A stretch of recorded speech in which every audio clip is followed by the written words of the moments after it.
Salve María, bienvenidos a la Escuela de María. Como prometimos, hoy continuamos con los misterios dolorosos. Vamos a meditar sobre los misterios dolorosos. Tenemos como invitado nuevamente el día de hoy a Santiago Matallana. Para quienes tal vez no asistieron al programa anterior, es un joven recién egresado de la Universidad Javeriana.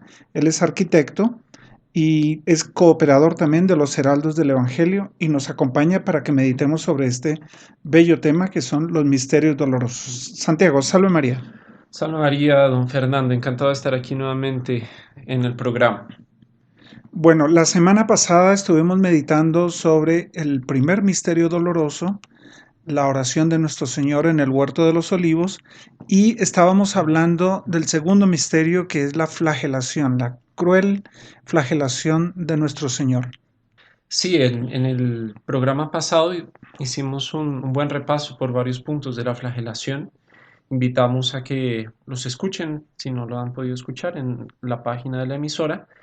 A mí me gustaría, don Fernando, señalar una cosa, y es que la flagelación no fue algo incentivado por el Sanedrín, por los judíos que perseguían a nuestro Señor Jesucristo. Increíble, porque ellos fueron los que pedían que nuestro Señor Jesucristo fuese crucificado. Pero, ¿qué pasa? Pilato fue el que ordenó la flagelación.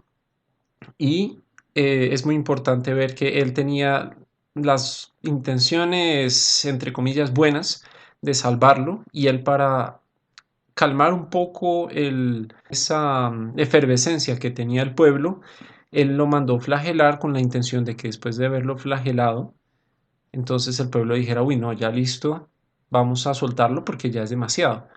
Pero resulta que no, fue antes uno de los peores sufrimientos que tuvo nuestro Señor, y fue por él no haberse decidido a favor de nuestro Señor Jesucristo, sino que él estaba así entre aquí, entre allá, y lo único que hizo fue ofender, no solo ofender, sino hacer sufrir a nuestro Señor Jesucristo de una forma crudelísima, crudelísima. ¿Eso cómo ve que podría aplicarse a nuestra vida espiritual, a nuestros días, don Fernando? Sí, es curioso lo siguiente, cuando uno lee el Evangelio, pareciera que Pilatos tenía buen corazón, digamos, porque él dice, a este hombre yo no lo encuentro culpable de algo como para ser sentenciado a muerte. O sea, no encuentro razones Ujú. para sentenciarlo a muerte. Él ve la santidad de nuestro Señor, él ve la pureza, la inocencia de nuestro Señor, además que su esposa Claudia había tenido unos sueños, ¿verdad? Que ella Ujú. viene y le comenta y ella misma le dice, no vayas Condenar. a condenar al Galileo porque él es inocente.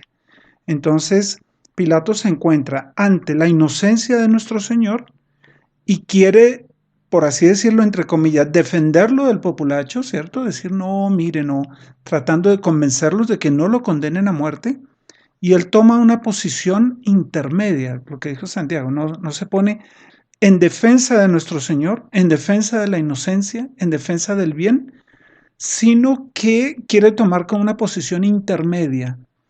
Y esa posición intermedia, esa tibieza de Pilatos, hizo sufrir más a nuestro Señor, lo que comentaba Santiago, y fue el que mandó flagelar a nuestro Señor, fue quien lo coronó de espinas, fue por orden de él, Ujú.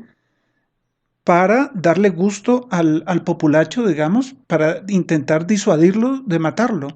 Es horrible porque él dice, Horrible. él es inocente, entonces voy a darle un escarmiento y luego lo voy a soltar. Qué horror, qué cosa monstruosa. Y así entonces entramos ya en la contemplación del tercer misterio doloroso, que sería propiamente la coronación. Ahí vemos cómo tiene esa unión, ese punto de ligación entre la flagelación y la coronación, que es justamente la tibieza de Pilatos que hizo sufrir a nuestro Señor Jesucristo, más que el odio que el Sanedrín le tenía y que es descrito en los evangelios a lo largo de todo el año. Entonces, ¿en qué consiste esa coronación? Nuestro Señor, después de haber sido flagelado, él, en fin, es mandado a algún rincón de, Alguna mazmorra, algún lugar así que del rodeaba, pretorio, exactamente. ¿cierto? Y ahí es entregado a los soldados que se burlan de él y que trenzan una corona que no era más que una diadema, era un casco, porque eso está en las revelaciones de Ana Catalina de Emery, que ella ve que no era una diadema, sino que era un casco completo, le Cubría cubría toda la cabeza. exactamente, le cubría toda la cabeza, imagínense, o sea, imagínense lo que sería eso. Y además le quedaba pequeña, o sea, no Uy, es que fuese a la medida y que le quedara holgada, no, además era más pequeña de la sagrada cabeza de nuestro Señor Jesucristo y para colocársela hacían fuerza con palos, hacían fuerza con sus propias lanzas para Dios enterrarle mío. las espinas, para enterrarle esa corona ignominiosa a nuestro Señor Jesucristo. Cuando uno piensa en la corona de espinas, uno, por lo menos me pasaba a mí, yo pensaba en un rosal, ¿sí? En una rosa que uno la va a coger y tiene espinas. No, yo tuve la oportunidad, Santiago, en una ocasión de ver una rama de la planta con la que hicieron la corona de espinas de nuestro Señor. Y cada espina tiene más o menos unos 8 o 9 centímetros de largo, duras, o sea, son largas, puntiagudas, tanto que una de las espinas atravesó aquí de la frente de nuestro Señor y le atravesó la ceja y le lastimó el ojo, ¿no? Le Qué inflamó el ojo. O sea, impresionante. una cosa de una brutalidad, de una crueldad impresionante, ¿no? No. Además del dolor físico que representaba una coronación de espinas, la gran humillación que recibió nuestro Señor, ¿no? Ellos lo abofeteaban, lo vendaron, lo abofeteaban y le decían, a ver, haz de profeta, ¿sí? Tú que lo sabes todo, Exactamente. ¿quién fue el que te golpeó? O sea, imagínense estos hombres ordinarios, rudos, seguramente cargados de pecados, de maldad, de crueldad, y ofendiendo a nuestro Señor, el inocente por excelencia, la inocencia. Instigados por los demonios también para tener la crueldad con la que lo humillaron y lo hicieron sufrir de esa forma. O sea, un ser humano no hace eso a otro, a no ser que esté influenciado de alguna manera o en gran medida por los demonios. Es increíble porque eso que dice Santiago es muy cierto y bueno, podríamos hablar muchísimo de este tema, pero eso no solo sucede en un hecho histórico como la coronación de espinas, sino que en nuestra realidad siempre está en actuación la esfera angélica. Mm. Tanto los ángeles de Dios como los demonios están en el día a día a nuestro lado instigándonos ya sea para practicar el mal, el demonio, o para acercarnos a Dios para enfrentar la tentación de parte de los ángeles. Así es. Y cuentan también, si uno va a entrar en detalles, que el trapo no era, ni siquiera estaba limpio, era algo que estaba sucio, arrastrado y que tuvo contacto con las heridas de nuestro Señor, con sus ojos divinos que, en fin, Dios mío. translucían no solo bondad, sino la bondad en esencia, porque Él, siendo la segunda persona de la Santísima Trinidad, Él no participa, sino que Él es, o sea, Él es simple y sencillamente Dios, cubierto de mugre, de burlas, Hombre, de dolor. lo escupían, ¿no? Escupitazos a Sí, qué nuestro Señor. Dios impresionante mío, qué cosa nuestra tremenda. Señora. Escupitazos, Dios santo. Ahora, yo creo que todos los católicos nos hemos tal vez puesto en la siguiente situación imaginaria. Si yo estuviese allí, ¿qué papel tendría yo si viese a nuestro Señor sufrir de esa manera? Porque nuestro Señor, cabe recordar que por qué Él está sometido a este sufrimiento, como mencionamos en el programa anterior, por nosotros. Y no es bueno decir por nosotros, es bueno que cada uno diga por mí, fulano de Ujú. tal. O sea, nuestro Señor, digamos, el pueblo judío esperaba la llegada del Mesías, pero nunca nos imaginamos, nunca se imaginó, digamos, la humanidad, que iba a llegar nuestro Señor con ese derroche de amor al punto de dar hasta la última gota de sangre por nosotros.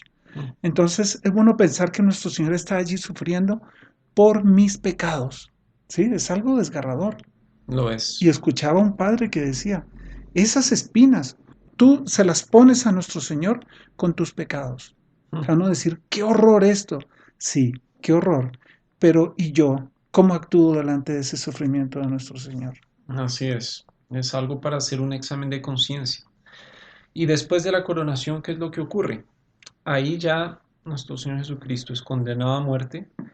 Ahí ocurre el famoso hecho de Pilatos lavándose las manos, diciendo yo soy inocente de la sangre de ese hombre, justo cuando antes lo había mandado a flagelar y había permitido que lo coronaran de espinas, él sabiendo que era inocente, pero igual se lava las manos, hipócrita y cínicamente, diciendo que no era culpable de la sangre, ¿no? Cuando ya él, antes de haberlo mandado crucificar, lo había hecho sangrar bastante durante la flagelación, la coronación de espinas. Pero bueno, entonces ahí es ya entregado los judíos en manos de los romanos y le entregan la cruz a nuestro Señor. Entonces, ¿cómo es esa entrega de la cruz? Es impresionante, impresionante lo que cuenta Ana Catalina de Emmerich en sus visiones sobre la pasión, que son muy detalladas y que son un complemento extraordinario, místico diría yo, y simplemente, en fin, angélico, sobrenatural, a lo que ya es redactado en los evangelios, que es la palabra de Dios propiamente dicha, y es que cuando le presentaron la cruz a nuestro Señor, que era una cruz tosca, áspera, pesada, él lo que hace es mirarla con amor y abrazarla. Es impresionante porque ¿qué es la cruz? La cruz era en la época un instrumento de tortura, un instrumento de De suplicio. ejecución, de suplicio, exactamente. Entonces él lo que hace es abrazar la cruz con cariño, con amor, estando ensangrentado con la corona de espinas, y le gritan las personas que están alrededor. De hecho, es el ladrón de la izquierda, que es el ladrón, el mal ladrón. Él dice, pero necio, diciéndole necio a nuestro Señor, imagínense. Necio, ¿por qué abrazas tu cruz? ¿Por qué la abrazas? Nuestro Señor no dice nada, la coloca en sus hombros y ahí comienza la vía sacra camino al Calvario. Bueno, yo creo que vale la pena mencionar así rápidamente. Ana Catalina Emmerich es una vidente alemana, ¿verdad? Ella es beata. Ella es beata. Ella está, digamos, se le puede rezar a ella. La iglesia afirma que ella está en el cielo. Ella es beata y por lo tanto tiene una credibilidad. La iglesia recomienda leer, escuchar las meditaciones que ella hace sobre muchos temas y en este modo particular, pues, sobre la pasión de nuestro Señor Jesucristo, que son visiones que Dios le Ujú. concedió a ella, presenciar la realidad, cómo fue el, la pasión de nuestro Señor, pues que los evangelios lo cuentan de manera muy escueta, ¿no? En medio de todo. Sí, así es. Así es. Y bueno, entonces, ¿cómo transcurre esta vía sacra? O el Via Via Crucis, Via Crucis, Crucis. o Jesús cargando la cuestas, que es como nosotros lo recitamos en el Santo Rosario. Nuestro Señor comienza a cargar la cruz. Imagínense, después de haber sido flagelado, ya solo el hecho de colocarse la túnica y de poner ese peso enorme que seguramente estaría lastimándole alguna de las llagas que fue abierta Virgen María. La por, flagelación. los flagelos. Entonces comienza a cargar la cruz, muy seguramente descalzo. No tengo ahorita el dato, pero podemos imaginar que haya sido así. En medio del griterío del populacho, de la muchedumbre, que hace menos de una semana estaba aclamándolo como rey, ¿no? Y ahora, ¿qué es lo que hace? Increíble cómo cambia la opinión pública tan rápido. Ahora lo que está haciendo es abuchear y pedir que crucifiquen a aquel que aclamaron como rey el domingo anterior. Hay un aspecto que el doctor Plinio Correa de Oliveira, quien es el inspirador de los heraldos del Evangelio, y él escribió una meditación que es un Via Crucis, justamente para uno rezar, y que ha sido editado en muchos idiomas. Es un Via Crucis muy pungente, sobre todo que lo ayuda mucho a uno como a hacer un examen de conciencia. Es muy bello. Y él comenta lo siguiente: a unos metros estaba un hombre a quien nuestro Señor le había restituido la vista, que era ciego y nuestro Señor lo había curado. Un poco más allá estaba un sufridor a quien nuestro Señor había devuelto la paz. otro, tal vez uno que él hubiese resucitado, un enfermo que él había curado. ¿Cuántas de esas personas no fueron alimentadas con el milagro de la multiplicación de los peces y los panes? Y todos ellos pedían su muerte, todos Mm, ellos lo ofendían, pedían su crucifixión. qué impresionante lo que es la ingratitud del ser humano que rechaza la gracia y que se deja llevar por sus pecados, por sus egoísmos, por sus propios intereses. Ese es el resultado. Ese es el resultado. Bueno, nuestro Señor va cargando la cruz y resulta que, bueno, se cae una vez, ¿cierto? Entonces, cae. Todo eso es absolutamente simbólico, por supuesto. Y él, a pesar de que ya había probado hasta ese punto, imagínense qué más. Después de haber derramado toda esa sangre, ¿no era acaso ya suficiente? Pues bueno, él ahí nos da una lección increíble de perseverancia, de resignación y de amor por nosotros, porque él decide levantarse. Porque todo lo que hace nuestro Señor es por voluntad de Él. Él es Dios y tiene una voluntad simplemente perfecta. Perfecto. Entonces Él se levanta y continúa su calvario. Se cae después otras dos veces. En una de esas ocasiones, allí es cuando aparece Simón de Cirene, Simón el Cirineo, o simplemente el Cirineo, que él iba a ocuparse de sus cosas, ¿no? Él iba a ocuparse de sus cosas y a él lo cogieron para ayudarlo. Pero, y justamente decía Plinio Correo de Oliveira, el inspirador de la obra de los Caballeros de la Virgen, Heraldos del Evangelio, que, que se sabe de Cirene, sino que era la tierra de Simón, y que se sabe de Simón, sino que era de Cirene.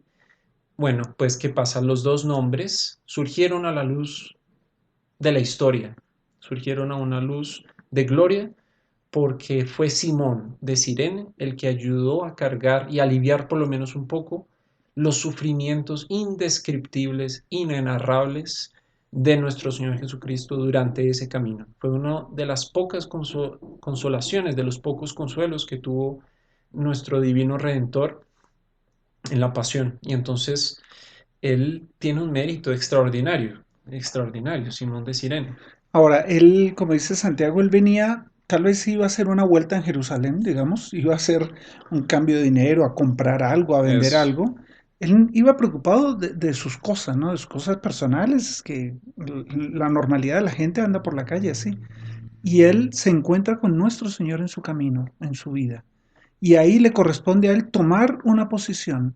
Él podría ayudarle a cargar la cruz porque era obligado por los romanos, pero para congraciarse con el populacho, podría causar más sufrimiento a nuestro Señor burlándose de él o lo que fuese, humillándole, o él viendo la inocencia, porque sin duda Dios le permitió ver que él era un hombre, era la inocencia como tal, él decidió cargarla con amor, siendo un alivio para nuestro Señor. Por eso es que su nombre pasa a la historia, ¿no?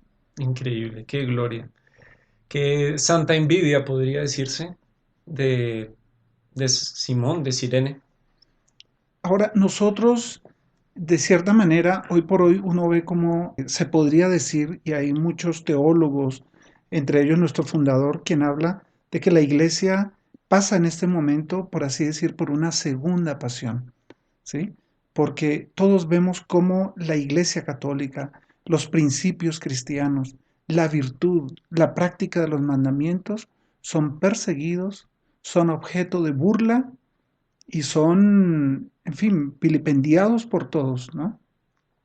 Hemos visto muchas veces en protestas aquí en Colombia y en otros países cómo la iglesia es objeto de incendios, de grafitis, Mm, las cruces son sacadas, quemadas. Una cosa impresionante que uno ve que allí hay un odio a Dios, un odio al bien que siempre va a existir, ¿no? Por esa lucha entre el bien y el mal, la persecución de parte del mal hacia el bien va a ser siempre una constante justamente por esta lucha, por esta enemistad que el propio Dios creó, ¿no? La enemistad entre el bien y el mal.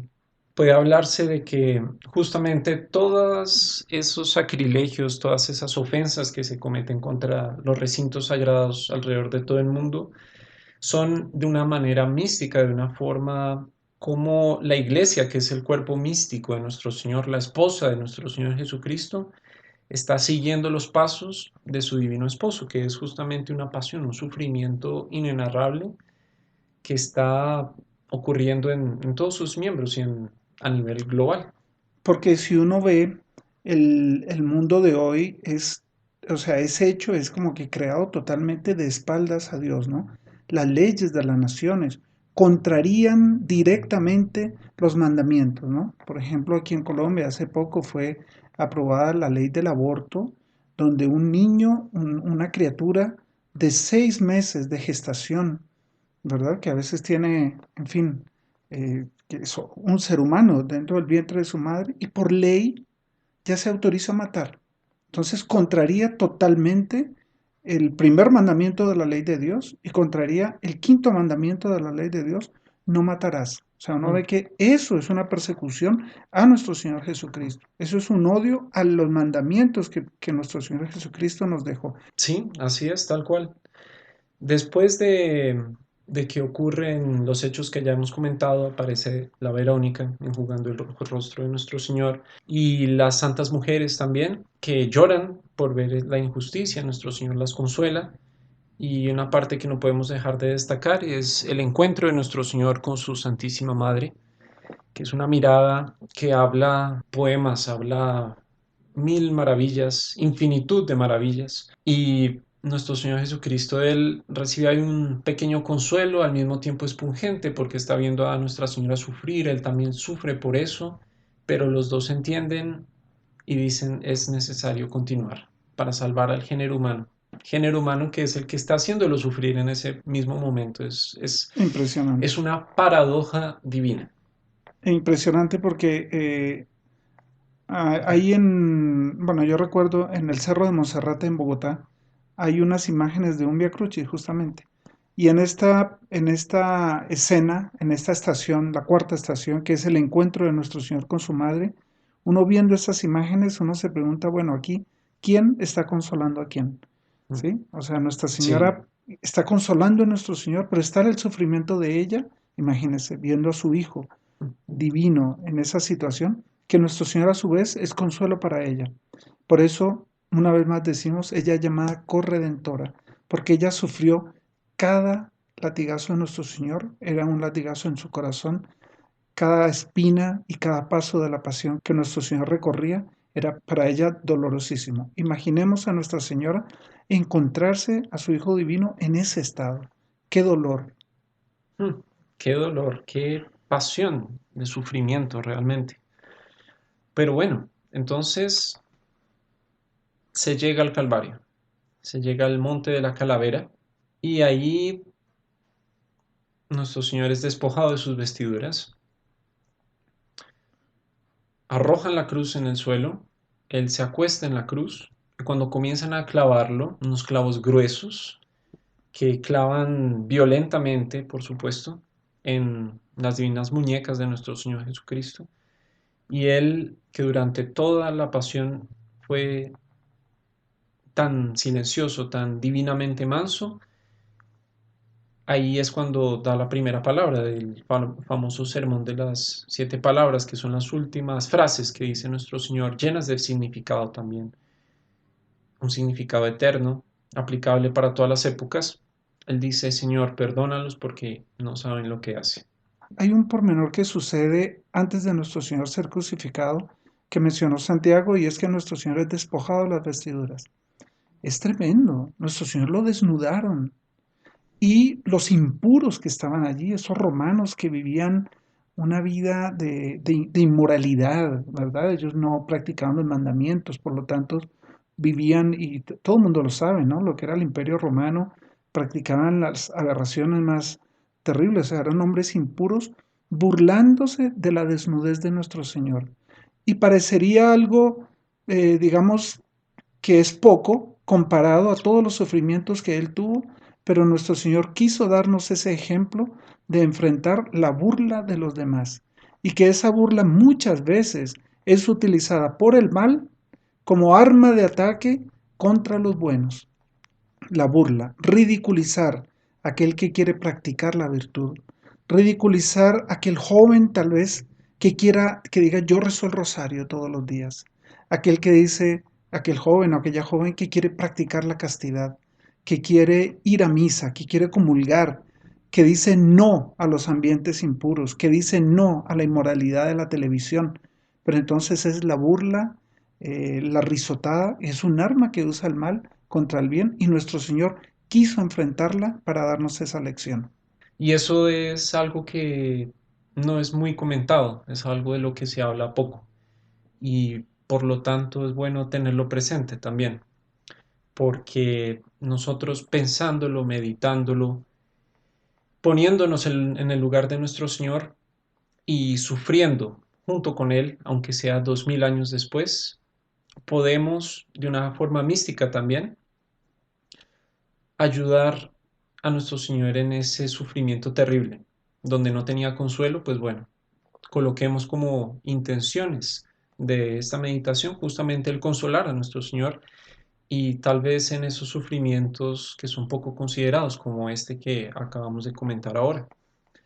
Nuestro Señor es clavado de un brazo, del otro, de los dos pies, y después es levantado en la cruz para estar colgado de esa manera, sufriendo todavía tormentos físicos y tormentos espirituales, porque ahí las burlas, por supuesto, no acaban y los sufrimientos cada vez se ponen peor. Ya por la posición en la que se encuentra, dicen los médicos que estudian esa muerte que sufrió nuestro Señor, él muere de asfixia por la posición en la que se encuentra. La crucifixión era una forma, digamos, terrible de morir.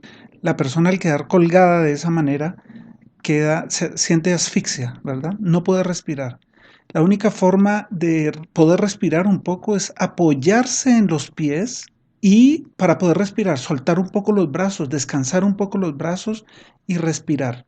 Pero llega un momento en que los pies ya no soportan más el peso. Imagínense los pies apoyados, es en los clavos, los huesos.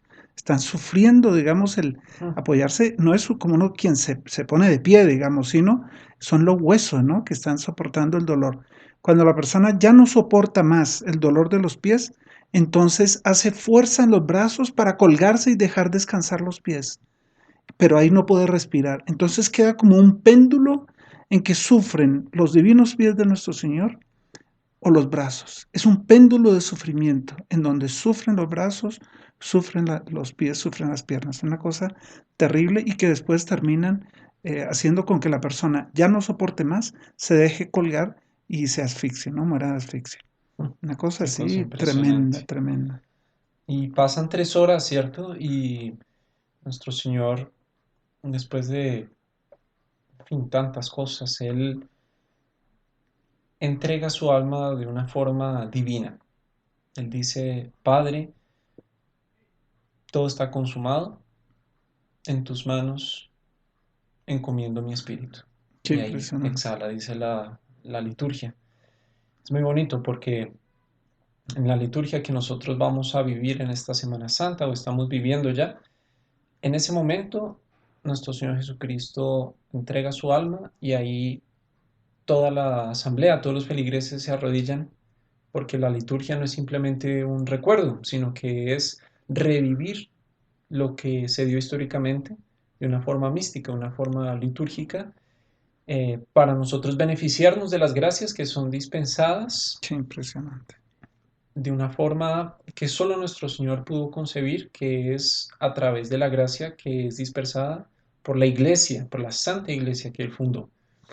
Entonces, todo esto, conclusión, debe llevarnos a un cambio de vida, por supuesto, como lo mencionábamos durante la conversación que estamos teniendo, ¿cierto, don Fernando? Así es.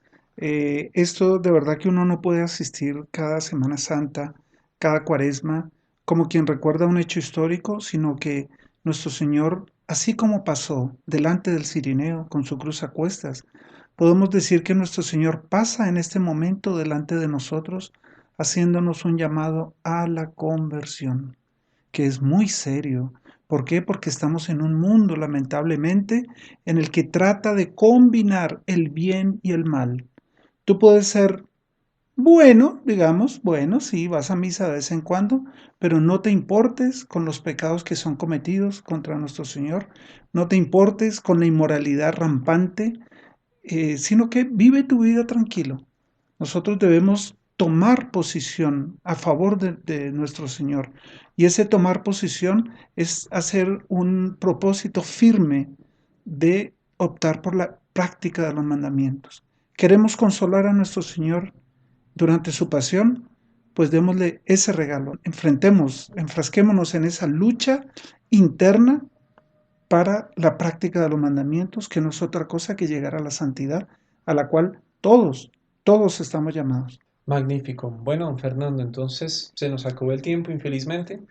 Vamos a clausurar esta nuestra conversación, que sin duda ha sido muy bendecida y esperamos que lo sea para nuestros oyentes, ¿cierto? Entonces, pues nada, ahí quedamos atentos a la próxima invitación, que siempre es tan agradable. Claro que sí. Entonces, por estas intenciones que hemos formulado, vamos a encomendarnos a la Santísima Virgen, nuestra reina y patrona, ofreciendo a ella un Ave María y en unión con ella también para que honremos a Dios nuestro Señor. En el nombre del Padre, y del Hijo, y del Espíritu Santo. Amén. Amén. Dios te salve María, llena eres de gracia, el Señor es contigo, bendita tú eres entre todas las mujeres, y bendito es el fruto de tu vientre Jesús. Santa María, Madre de Dios, ruega por nosotros los pecadores, ahora y en la hora de nuestra muerte. Amén. En el nombre del Padre, y del Hijo, y del Espíritu Santo. Amén. Amén. Salve María. Salve María.